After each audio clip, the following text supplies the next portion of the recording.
Thousands will gather in and around Rusholme to celebrate Eid al-Fitr, the Muslim festival marking the end of Ramadan. Now, in a big celebration like that requires careful planning. It has to ensure that everybody involved is safe, everybody passing through the area is safe. And with me is Sgt Neil Humphreys, who's from GMP's Planning and Resourcing Department. Welcome to Channel M today. Hi. We were just mentioning there, previous to you appearing, it's the same day as the Derby, isn't it? It is indeed, yes, on the Sunday. So planning and resourcing must have their work cut out. It's a busy on Sunday in Manchester. Well, that it's day, been isn't it? a busy few weeks, to be honest with you. We've put a lot of time and work in there to work with the community and also to put things in place to make sure that things do remain safe within the city centre and also Rusholme, where the main celebrations do take place. How many are you expecting, Sergeant? Well, working off previous years, and we base on intelligence that we have across the force and really across the nation as well, really, because we do have people far afield from London coming up as well to celebrate Eid celebrations.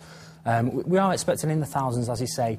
Unfortunately, it is very dependent on the weather, because last year the weather was, unfortunately, quite bad. I mean, it really did put a down on the celebrations. I think we had more in the region of 1,000 people, whereas in previous years we had up to about 10,000 people.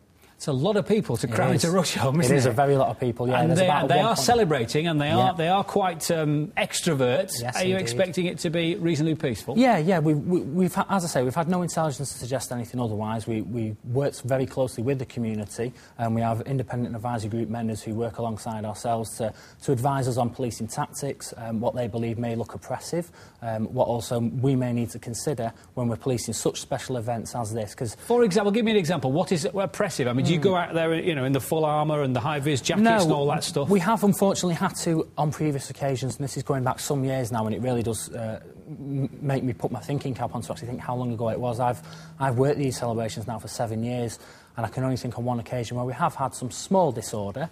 It's never got to the scale that some people do actually think does happen, and it is a very well-planned and community event. We don't have officers going out in body armour, as in full police riot gear.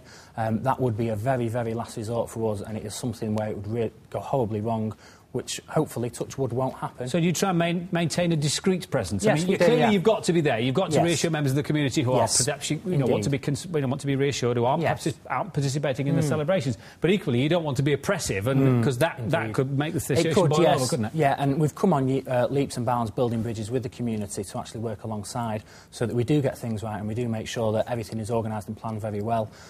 We also have to consider other members of the other communities as well, not just the Muslim community, for these celebrations. For example, the students at Manchester University, they all come back this week and also at the weekend. So a lot of people won't actually realise what's taking place, especially if they're not familiar with the area. Yeah, new students, freshers and stuff. What's all this going on suddenly? I know, exactly. And it does cause quite a lot of traffic disruption, so we need to be there to add that reassurance and make sure that things do occur. What do you say, as a force, GMP, to those who want to come to Manchester from elsewhere? You say they come from as far afield as London. It's quite a focus nationally, isn't it, Rusholme? It is. For Eid celebrations. I mean, do you welcome them with open arms, or would you rather they celebrated in Sheffield and London and Leeds? Yes, we would really. The main issues that we face is from a planning and organising point of view is we don't have an event organiser to work alongside for an event.